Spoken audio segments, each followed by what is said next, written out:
on the Move. Of course, we come to you every single Saturday evening at 8 p.m. And it's always a pleasure to be here speaking with you, bringing you the facts. This evening, I'm joined by the leader of the Alliance to Change, Mr. Kemraj Ramjatan. And Good. tonight, as usual, he breaks it down in the most simplest terms so the smallest child can understand what is going on in the country, what the government of the day is doing, so that everybody have a full, clear understanding of all the policies that are being put in place. And also we bring as much as possible day-to-day matters that affect your life that does not relate to politics also, right? Mr. Ramjatan, welcome. How are you this evening? Thank you very much. We've been busy with some personal matters. Got some. Uh, was very late last night at the airport, and understand the flight was cancelled. The American Airways flight, airlines flight, and then you had so much to do to, make arrangements otherwise. So I slept most of the day today. But I'm glad that I'm here again with my Barbicians to talk on the Alliance on the Move and to get them understanding some of the issues of the day. We have quite a number of things we want to touch on. Juretta, I was hoping that a number of other members are going to be here, but it does seem that they're busy and they will come on next week, I understand. We have the COVID update. I would like you to do that. I don't have the actual statistics here. And also to make mention of something to do with the lessening of the hours of the curfew from, Oh, I think, 12 to 4 p.m. four, 4 12 a.m. to So, yeah. yeah. So if you Well, could, Mr. Ramjatan, I can actually go straight into that because I can pull that up right now. But as of today, October 30th, what we're looking at is the total number of confirmed cases in Guyana thus far soared to 5,548. We have a number of new cases being 104, number of persons in the COVID ICU being 17, and also a very important number here is the number of persons in home isolation, which is 2,758. I want to talk about that a little bit because we're seeing 2,758 persons being in home isolation, supposedly being in home isolation, because as we would have heard, there is no proper system set up to monitor anybody in home isolation. So these persons that are being listed in this particular set of statistics, the persons are saying they're in home isolation, the persons that were tested positive, they're not necessarily sick. A lot of them would be asymptomatic persons. They are tested positive, but they're not showing any symptoms or whatever else. So these persons are allowed to go home and they're not going to be institutionalized at a COVID hospital and so forth. And when these persons go home now, they're not supposed to leave the confine of that home. However, in Guyana, the reports that we're getting is that the majority of persons are not really sticking to that restriction, and persons are going out and they're mixing and meddling, and it's very difficult to actually to conduct any contact tracing of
Good evening once again. I apologize. It appears that we had some technical challenges there for a moment, and we're back. So I do apologize once more. My colleague, Mr. Ramjatan, is going to be joining me again shortly. He's back right now, and Our I want apologies. That was obviously a blackout of some sort from our end. yes, But you were dealing with COVID updates and you were talking. Let's correct. get on with Well, it. before we had our technical challenges, which I'm sure was related to a blackout at our technical end, what we were talking about was the fact that persons in home isolation actually are not really isolating themselves at home. And now what we see coupled with this, Mr. Ramjatan, I want to just bring in the fact that the government released a new gazetted order today in which they are stating that the curfew is now from 12 midnight to 4 a.m. And I read some of the comments that were coming out under those news articles, and people basically said, "Oh well, they're giving you some time to go home and sleep to come out again," because it doesn't make any sense altogether.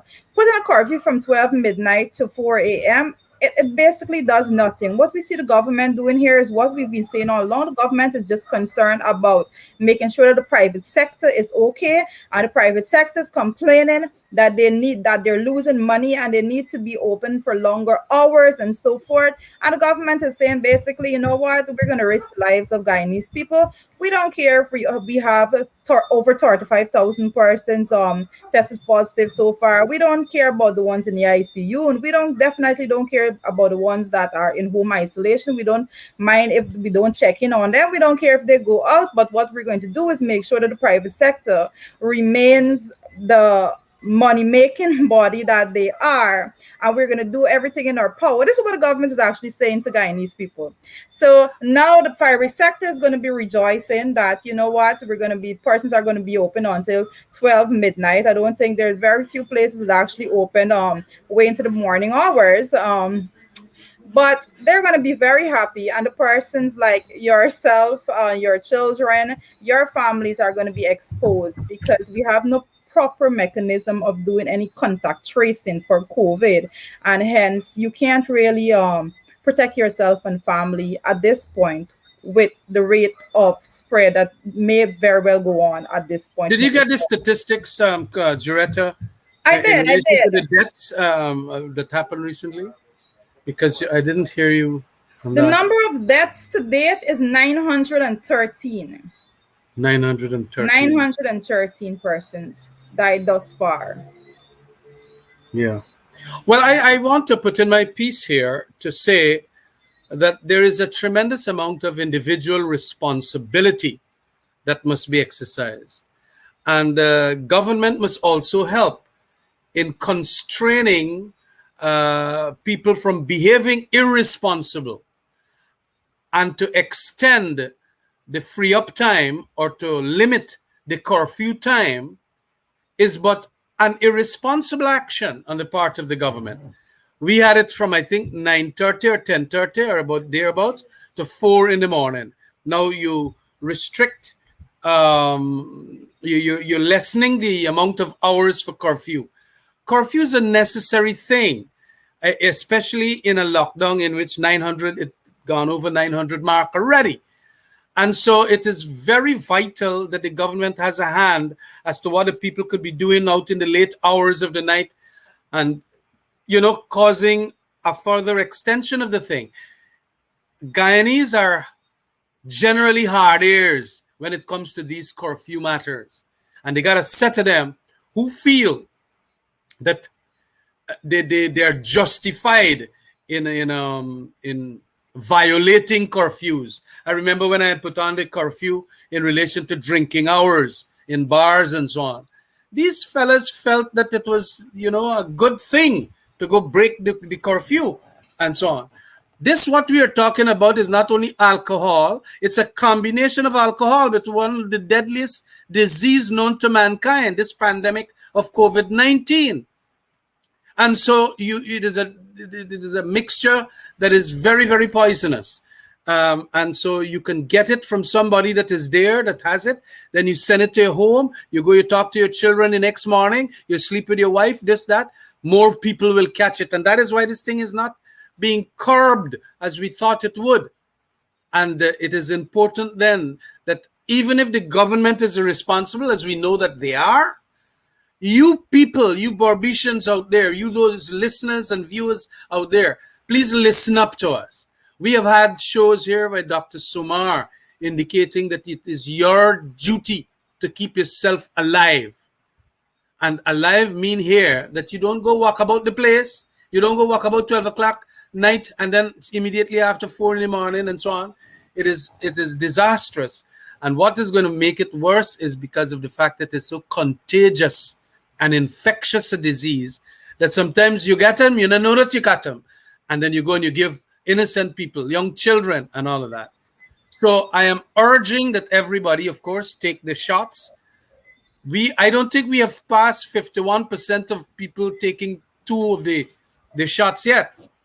So we still have about half of the population who have not taken the shots. That is 2 shots of either the AstraZeneca, and they name them inside of this new release, Moderna, Pfizer, Johnson & Johnson, and Sputnik and things like that. So we are urging people, because this thing is getting too bad. Just now, 1,000 Guyanese would have died from this thing. And that is only what they're reporting, you know. We understand that there might be some other people who would have died of the COVID, but were not reported. And that could be that we already reached the 1,000 mark. But the amount of people who are catching it, and then, of course, those who are at home in home isolation. I mean, again, the very bad, indisciplined behavior of some Guyanese. When you put them in home isolation, they could go and do the whole village by talking to people and doing all kinds of nonsense, and because it is not scrutinized. But that is a difficult one to deal with. You got to get the resources to send people out there and so on. But they have now, as part of their function or dysfunction, they have taken off all the medical health officers from certain areas who are trained to do this kind of thing. Remember, they knock off a whole set of the health workers, saying that they are not needed. These are the health workers that would have been utilized within the regions to ensure that there is scrutiny of those who are doing the isolation at home, keeping within the precincts and keeping within the regulations. So we have a very sad situation. It is going to continue. I have been reading some articles internationally in The Economist and the Foreign Affairs and so on, and they're saying that this COVID here is going to be with us for years to come. Correct. Because of the fact that it get new varieties, the fact that the poorer countries of the world have not as yet gotten the vaccines, and the richer countries are hoarding it and things like that. And then you got governments within third world countries like Guyana here who got and are very corrupt in their purchasing of this thing, like the one that got the sheik to bring in these things, and then they didn't bring it in time, the Sputnik and so on.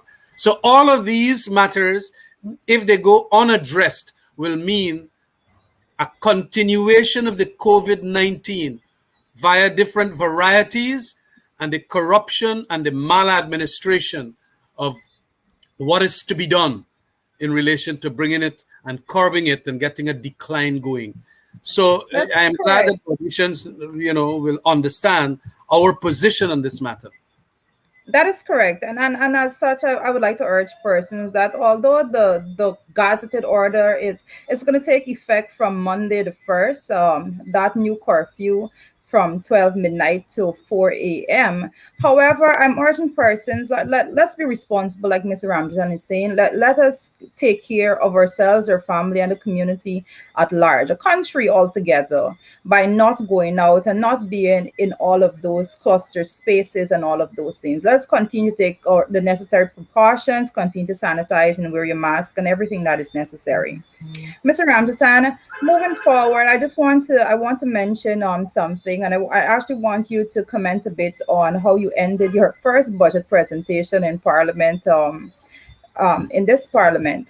I want to speak about the fact that yesterday the Irfan Ali did a press conference, and in that press conference, he said that well, he's making commitments once more about have given retroactive salary Yeah. increases to public servants. And I want to remind the Guyanese people, everyone that is listening, that this is not the first time that we're hearing about this promise and this pledge to have the retroactive salary increase. However, it is yet to come into fruition. Now, Mr. Ramjatan, I remember specifically when you made your budget presentation, you ended by calling for a specific amount, a direct percentage. Could you talk about that a little bit? Yeah, well, in the budget speech, as far as I can recall, I did indicate that we must make a percentage increase kind of mandatory every year because we can afford it now. And for us to have a redistribution of wealth to those who are really punishing and suffering right now, they because of the cost of living going up, it was necessary to counter that inflationary effect of higher by having at least a minimum of 10%. Is that what I had indicated? I think it was 10%. I had wanted to go to 20, but I felt that that might be a little irresponsible in the context of knowing that we haven't as yet gotten so much monies from the oil and all of that. But we feel that at this stage, at 10% per annum is very vital to take care of our public servants and all other workers. And as a matter of fact, I was also making the call that we must ensure that the private sector workers also have that kind of increase, because a lot of people believe that this private sector is going to get us out of this jam session because the private sector loves to feel that they are going to take their hand out of this trouble. They're not going to take it out of this trouble. The private sector exploits a lot of these workers, and they don't even pay the $76,000 minimum wage.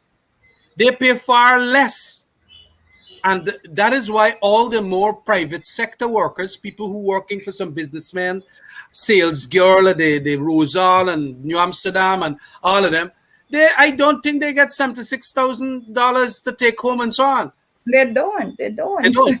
And so they're really, really punishing. I got two calls, one from Bushlot tonight and one from Bath Settlement, a good friend of mine at Bath Settlement. And he's telling me that these people are punishing, but they're ashamed to come out.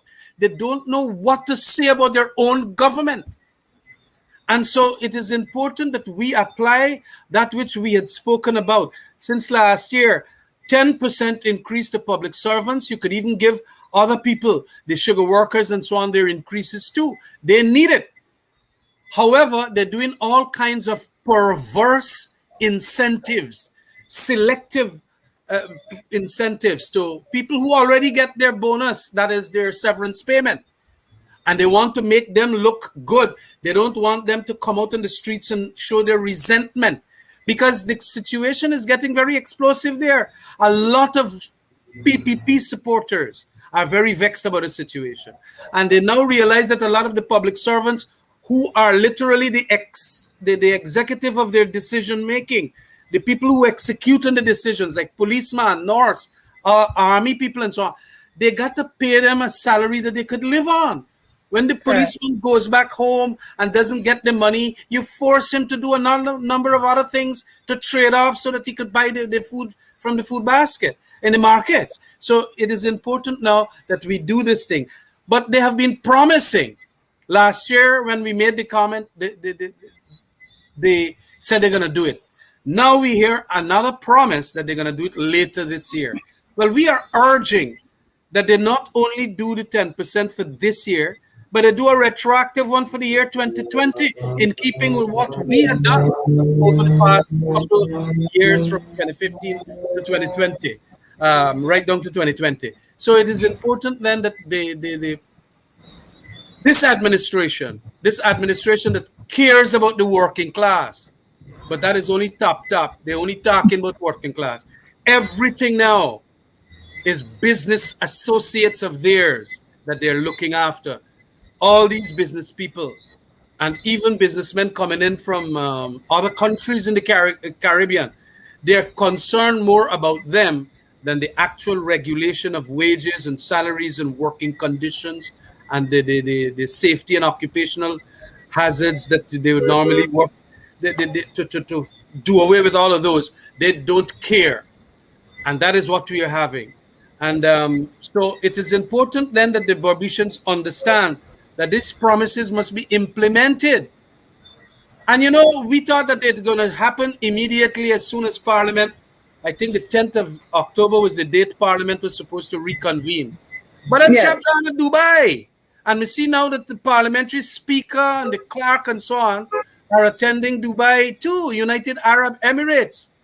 Well, what is that supposed to mean? You got 2 months holiday, vacation almost from August sometime to October. Why you didn't take your holiday then? Now you gone and you take your holiday. So Parliament will not be convened for the next 3 weeks apparently into the parliamentary session that is supposed to commence on the 10th of October. These people really take their eyes Yes. advance the opposition and the Guyanese people and all the controls and so on that they're doing to avoid scrutiny, like in the Public Accounts Committee, like in not doing an impact assessment on that Wales to shore, gas to shore at Wales, and that is why we have brought in what is called a motion that was filed there by David Patterson. So we're going to talk a little bit about that. But this kind of promising 50,000 jobs, 50,000 house lots, 50,000 this, they're not doing it. And right now, that even when they promise the retroactive thing and they implement it, it might not be in any way to catch up on the inflationary effect of cost of living going up so high. Even if you pay them the $10,000, how much will that be? And it be about further 10,000 or 8,000, 9,000. You go market one day, the bhaji and the baigan and the bora, the money done. You go to the grocery, dal, rice, whatever, sugar and salt, the money done because all these prices have gone up. So what did you bargain for, Barbicians? That is correct. That's correct, Mr. Ramsey.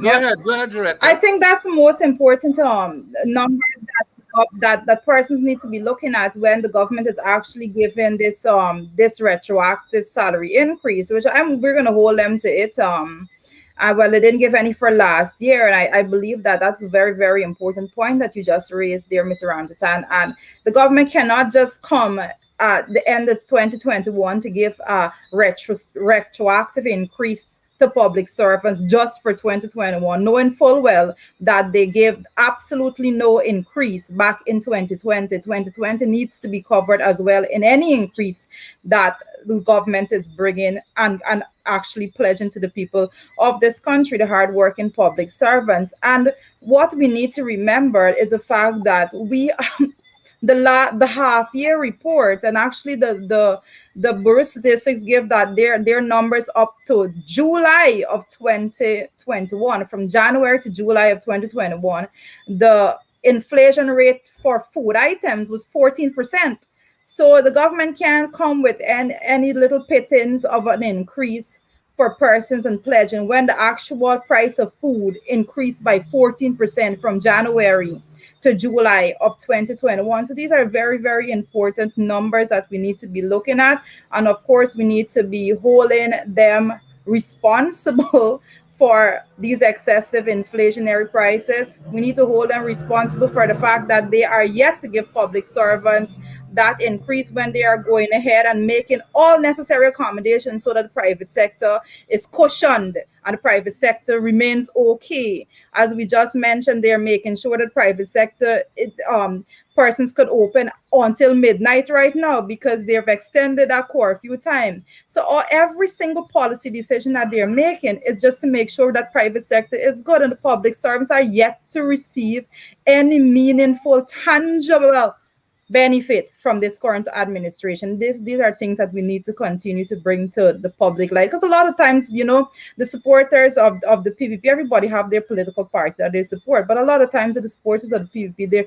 they're just clutching at straws in order to make an argument that the government care for poor people, when the glaring evidence is out there that the government does not care at all for anybody that is not at a certain status in society, if I can put it over in that manner. And And I it is wanted to indeed. Yeah, go ahead. Go ahead.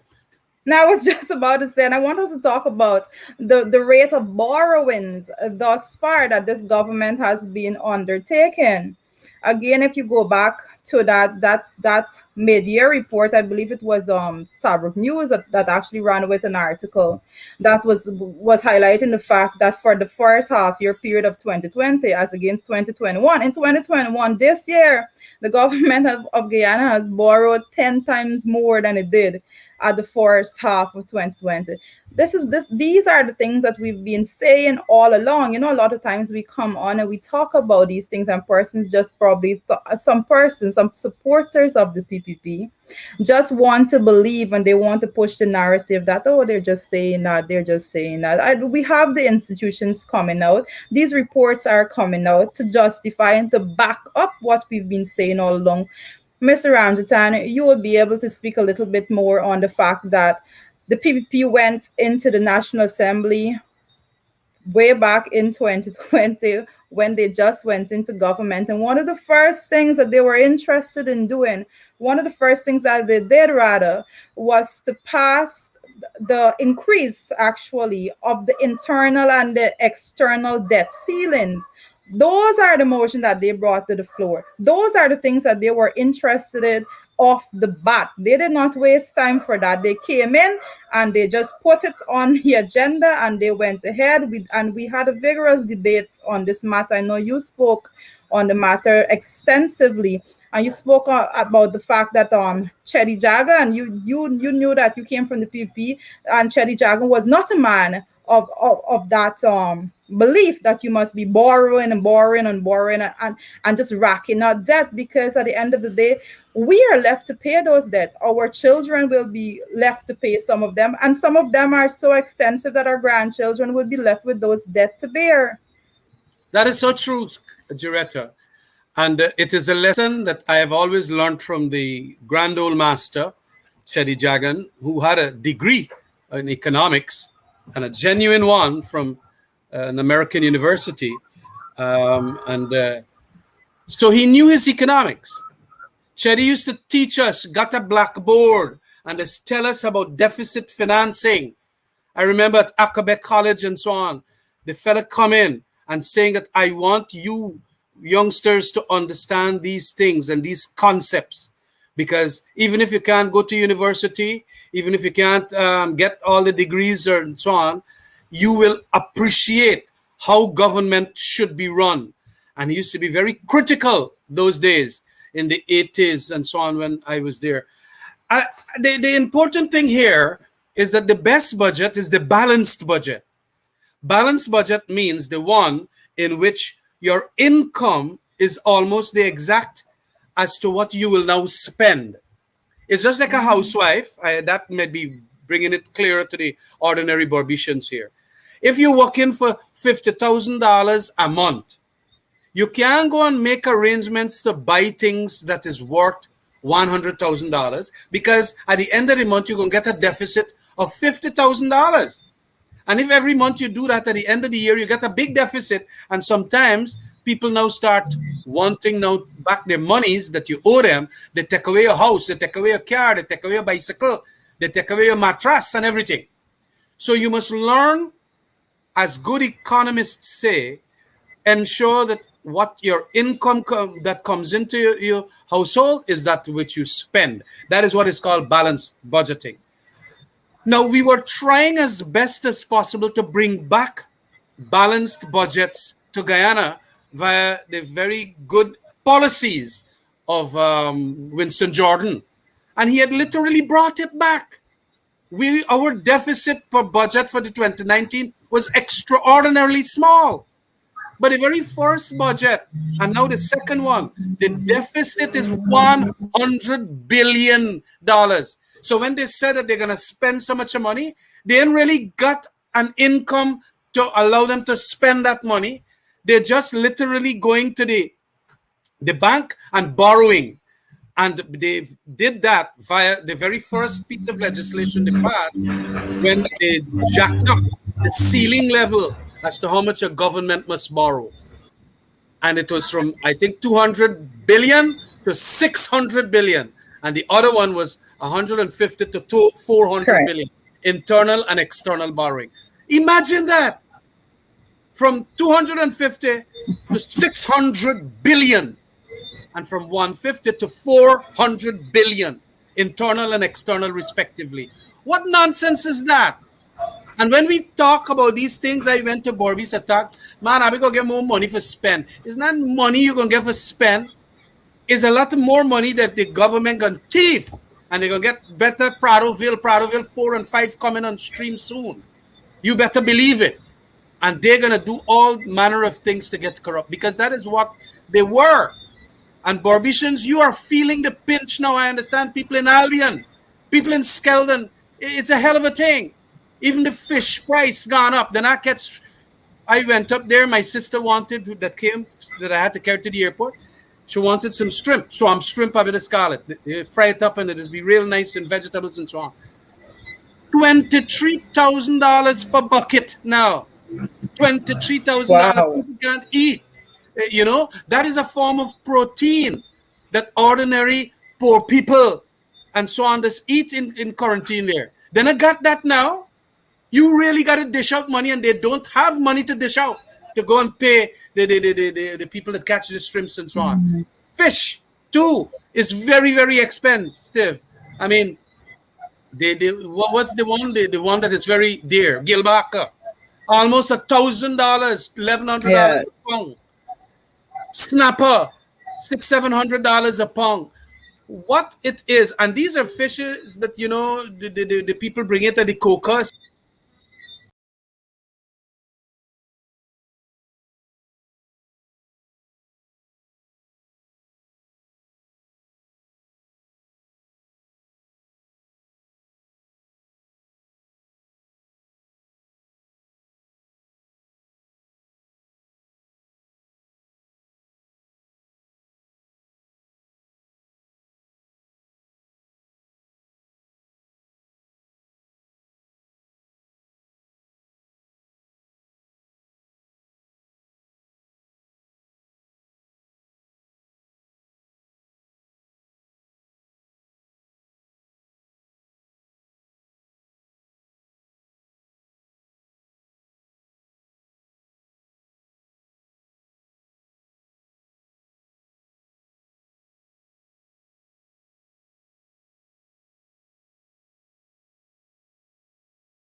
And I apologize once more. We're definitely not having such a good night. We're having a lot of technical Yeah. challenges on this end. Our technician is experiencing some power outages, and the system takes a couple minutes to reboot. When you have the power outage and you switch between the generator and the actual system. So, our apologies there once more. No, Mr. Ramjasan, you're just having a very, very vigorous discourse on the fact that the prices of everything is going up. And one of the things that I want to mention at this point in time is the fact that we expected, as parliamentarians, we expected that the government was going to go in and have excessive borrowings. We expected that simply because some of the things that they did when they went in is they reduced the actual taxation on so many things. So they're actually collecting less revenue, and then they are spent, and then they came out with the biggest budget ever. So you're spending more, but you're receiving less. It doesn't make any sense whatsoever. So we knew right away that the government was going to rack up excessive borrowings. And if you were to have a summation of the actual deficit that they have thus far, is going to be in excess of the 200 billion, since they went in with those two budgets, the supplementary budget that they had also. So these are the facts that are before us. And I want to say at this point in time that the government makes this claim that the private sector, they look after the private sectors because the private sector needs to be okay, so that the money will trickle down to the ordinary man and woman. And what we would know is that that has not been happening. And what the APNU AFC administration actually did by actually collecting the taxes themselves and injecting it into the economy as a, I think I think we are really having trouble this evening with No, just go our on, go on, go on. technical pro. But what we're saying basically is that the government knew from the inception that the only way that they could recover and actually go ahead with their agenda is to rack up tremendous debt for this country. And this is what we're saying, what we're seeing right now. So in the first, I'll just remind persons where we started this discussion on this particular point is that in the first half year of 2021, the government of Guyana has borrowed 10 times more than the government did at the first half year of 2020. This is the level of seriousness that is going on. But Mr. Ramjatan, I know that we had some little breaks there in transmissions. I want to allow you to go into the discussion with the Wales gas to shore base. Yes, that is an important project, probably the biggest, most expensive project that government will undertake in the history of Guyana. You know, the very big one that turned out to be a big failure was the Skeldon factory, and that cost about 200 million US dollars. Is today literally derelict because, of course, mismanagement at the hands of the Jagdeo and Ramutar administration, and we tried to correct the situation, and of course the whole thing. And as Barbicians know, it had to end that way. We had warned them that you have to start doing right sizing from years ago, which we then implemented because we knew that this thing was not going to go the way of profits. It was not going to go the way of profits at all. However, we now have an important project called the Gas to Shore. As you know, Barbicians, when the oil is being pulled up, a lot of gas, natural gas, that is very useful for cooking purposes and for welding and so many other purposes, comes up with that gas. And we had made an arrangement whereby, indeed, we had wanted to set up a gas to shore base somewhere in east coast of Demerara. I think it was at Woodley Park, that will come straight to what is called that area. There was another place in that island, that little place when you cross the bridge, the Borbice Bridge. That was also another area. but I understand it was low.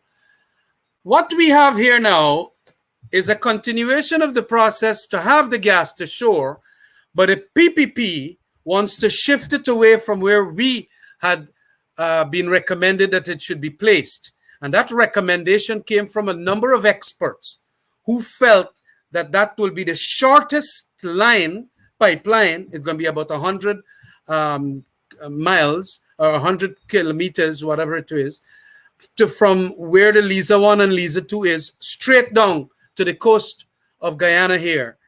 Now, they want to carry it to Wales, where it will have in the vicinity of about 110 kilometers long, under the sea, or what you call laid under the sea, on the seabed, and then another 27 kilometers on the land itself.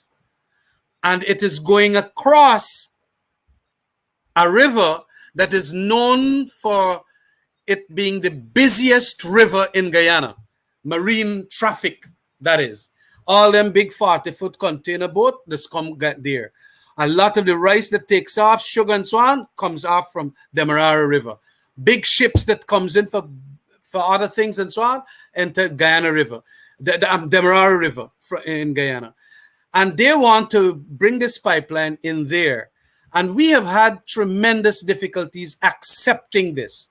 Of course, the PPP wants to say that we're going to give the Wales estate people the thing because they deserve to be employed and so on, and a whole lot of other things. But we are saying that this thing is dangerous because not only would the marine traffic pass through, and by the way, it is one of the shallowest rivers that we got.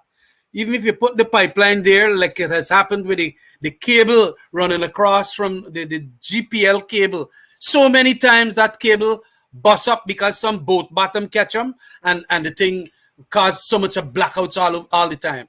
Now, if you get pipes that doing natural gas, which is very dangerous, and they're touched by the bottom of boats and let me say low tide and so on, this thing could mean very, very difficult, bring difficulties to the entire West Coast and Georgetown set of people.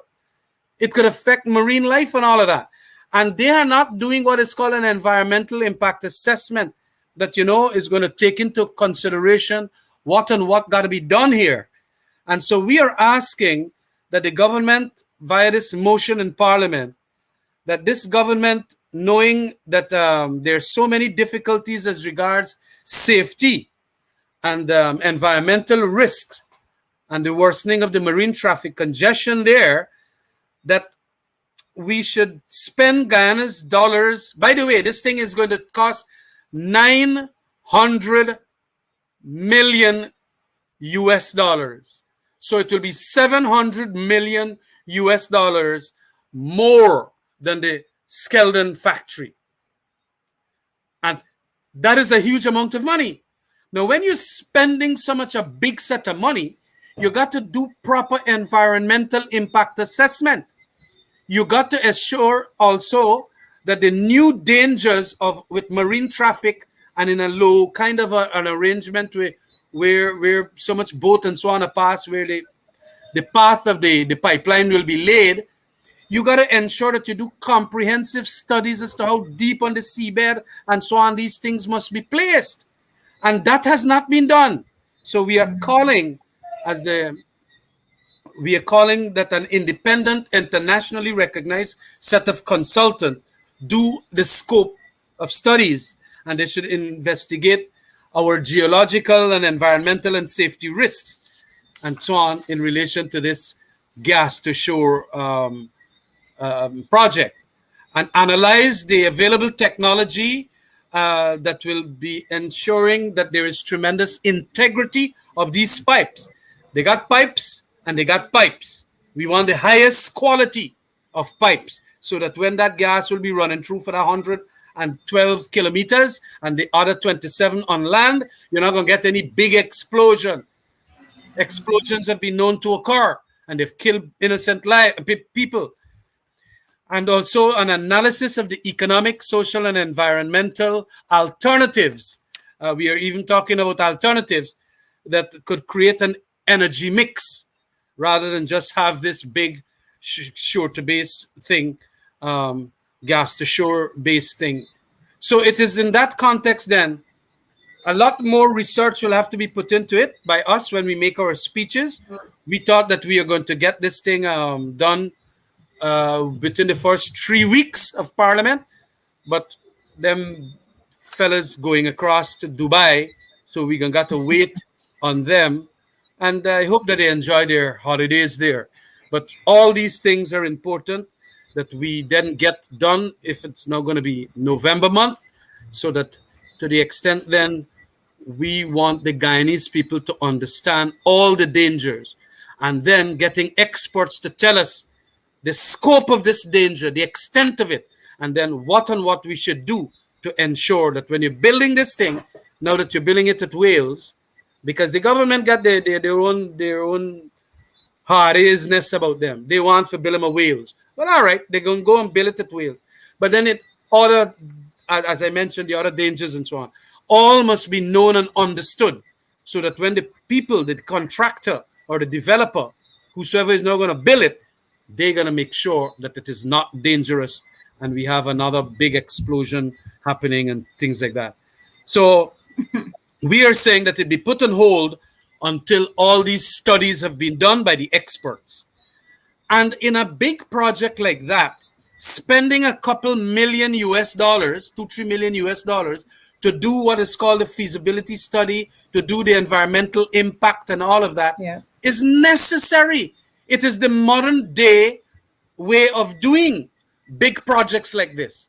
Sometimes the environmental impact assessment and the studies around that cost 10 million US dollars because you're spending 900. So you must know what you're doing. You must know the entire layout of that seabed. You must know the layout of the land. Whose land? You might have to pay people for the land and so on there. And because they pass some law to take away people land, where this shore-based gas line gonna go. People gonna bring litigation.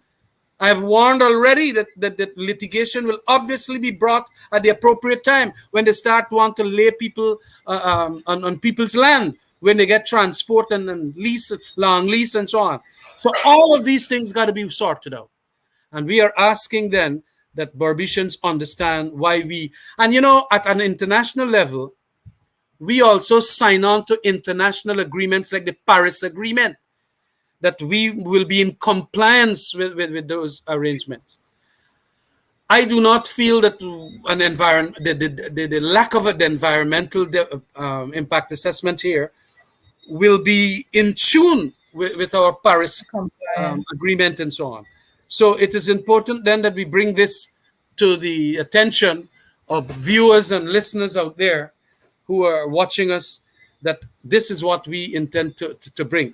We hear a lot also, and I want to bring this attention to the attention of Barbicians, that since Exxon has been pumping up oil from the seabed, the fisheries production level, and it is in that half-year report too, that there is a 40% reduction of fishes in Guyana, catching of fishes.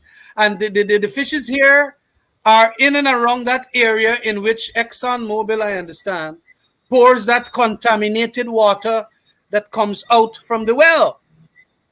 This is dangerous because, again, as the people are telling me that how the shrimp price gone up, the fish price gone up and so on, all of these things might have had an impact. And that is why we wanted that very big man there, Vince Adams, who know about all these environmental issues. Not any lagu-bagu gone there and feel that they could know the thing. These lagu-bagu cannot hold ExxonMobil accountable. We had a fantastically bright fella who used to do it to ExxonMobil whilst he was in the Barack Obama administration, Mr. Vince Adams. Now, when you cut the ground from such a very educated fella who knows about all these things, you're literally telling Exxon to do what they want to do. And that is not the deal that we had wanted to arrange for. Yes, you bring up the oil, but we are going to ensure that we put solid environmental personnel solid environmental institutions to ensure that when you're doing your madness, affecting fisheries, now affecting the nutrition of Barbicians because they can't get a protein from the fish to make the curry fish and the whatever else, the fry fish and all of that. You are affecting Guyanese in another way now. Not only with the cost of living, but our nutrition level, which used to be you take your cast net, you go and you catch your fish, you take your seine, you go and you catch your fish. Now, even when you take your boat, you go out there, you're not catching nothing. 40% less. What nonsense is that? A lot of fishermen now are not making the income they used to. You ask the people, I went over Lenora and talked to some of them fellas, they got 16 small boat and so on. They said, boss, is about 80% less, not 40%. And this government don't want to do the studies. They only care for the big rich people going to Dubai on Bariat after Bariat. That is what they're doing. Because they care not for transparency, Mr. Ramazan. I think one of the most glaring thing about this administration thus far is that they do not believe that they have a responsibility to the Guyanese people to be transparent in the way in which they spend taxpayers' dollars. And a lot of times when we discuss things, especially now you're talking about the location of the gas to shore base, and it being put as Wales is one thing. Persons may ask, why is location actually so important? These things are extremely important. That's right. When we are talking about spending your money, and I just want to break it down a little bit further for the persons listening to us on social media, persons listening to us in Barbados right now. When the government is spending your money every single month, public servants and taxpayers, all Guyanese pay tax in some way or the other.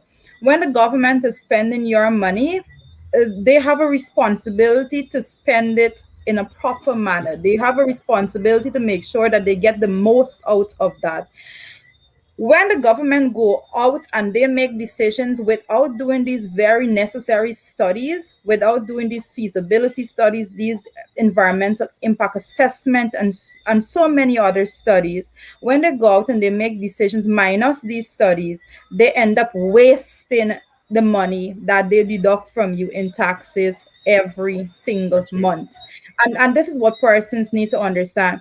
Now, in economics, you simply learn that there's a concept in economics called opportunity cost. I know in accounting, people just say, oh, well, it's if you're going to pay X amount of money to get X value, then that's how the accountants look at it. But in economics, there's a concept called opportunity cost. And basically what it says is that when governments, especially when governments are spending people's money, taxpayers' dollars, they have a responsibility to look at to inject those money into the most feasible projects. That's right. Therefore, when they are looking at where they should put the gas to shore base, they need to put it in an area that they will get the most out of it. So the opportunity cost is actually the next best alternative foregone. Like, what else? What better could you have done with the taxpayers' money from this country's the resources that persons are being subjected to pay every single month? And it's very, very important that you, the Guyanese people, be concerned with how your monies are being spent.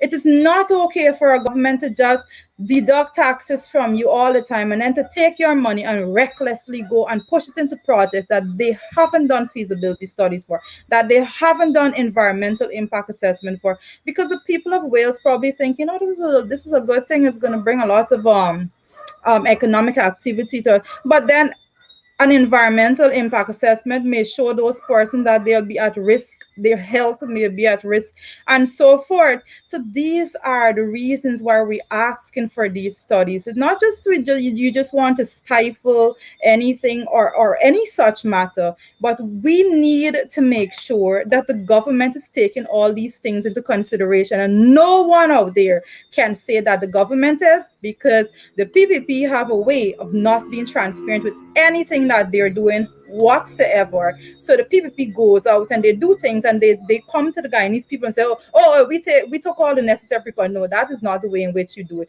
A government have a responsibility to come to the Guyanese people and say, we have done X, Y, Z, and these are the findings from this study. We don't want to hear, we want to see the results of these studies. We want to read the findings ourselves, and so on and so forth.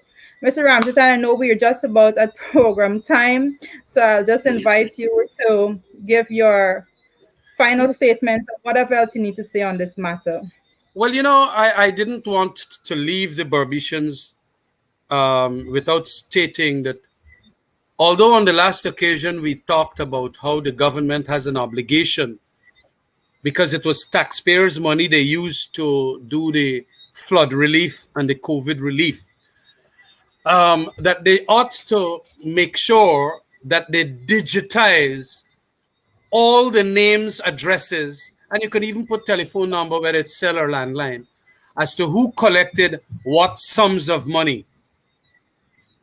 And since you have a record that the people would have collected this money for cattle lost or crops lost or rice field flooded and whatever, then you can even put on the last column for 80 acres or so on rice lost. So that we could now know who and who really get the monies as against who didn't get. Because it was massive, massive corruption. I might be up at Bushlot tomorrow to talk to some farmers, and if not Bushlot, at Bat Settlement. And I wanted to be there for purposes of ensuring that I get some more facts as to what all of these things, how they turn out to be so rotten. But the government, because it paid out the monies, just like it does for old age pensioners, can have what is called this digitized. You get the couple clerks in Ministry of Social Protection, or not social protection, whatever is the relevant ministry, or agriculture that this come under, and that you dole out the relief fund, and you get the entire list done there, and you put it on the website. So I, Comrade Ramcharan, will know how much people of 47 get, who and who get, and how much they get. Make it transparent. That is transparency. That is what the World Bank and the IMF have been asking this country. That is what the IDB have been asking this country. And they are not doing it, Barbicians. You know why? It's because a pack of them thief one set of money. And those who are deserving and entitled couldn't get any.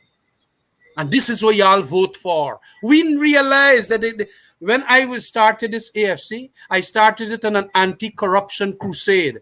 I didn't come out public in those years that I was a member of the PPP, but I used to go and talk to them two jagabats inside there. That same Donald Ramotar and the president then. And they didn't want to hear nothing. They literally wanted, that is the General Secretary and Barra Jagdeo, Donald and Barra. When you go and talk to these fellas say, you mad, that is not what is happening. And then when you go and you meet people in the group, that is why you had to come out publicly. And when you came out publicly and say that this is massive corruption, and you're seeing the thing with the Pradoville and all them big house and so on, them make, but very poor salaries. Their salaries was not $1 million like what it is today for senior ministers and so on. It was 150,000, 250,000 and so on. But they're going to make big house.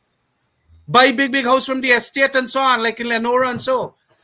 These guys were doing all of this thing, in my view, because it was not very straight up. They were not very straight up. Lots of things were happening on the ground. And we know that it is the reason why that corruption crusade of especially the AFC caused them to lose a majority government in 2011 and then lose when we combined with the APNU in 2015. You know, you thought that the PPP gonna learn. Gosh, them fella come back with the same setup. Shakebacks, they're back at GWI. This one, they're back down there. One set of things happening all over the place, people questioning it.